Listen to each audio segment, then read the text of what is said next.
Hey, guys! Welcome back to another quick tutorial video of Tech It Simple. In this video, I am going to show you how you can reset your Gmail password. So, without any further ado, let's dive right into this exciting video.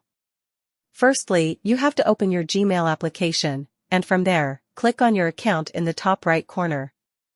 Now, simply go to Manage Your Account here. From there, click on Personal Information, and after scrolling a bit, you'll get the password option down here. Simply click into that. After clicking into there, you will get this Forget Password option here. You just simply have to click into that Forget Password option, and after clicking into that, it will give you the option to set a new password directly into your Google Account Center.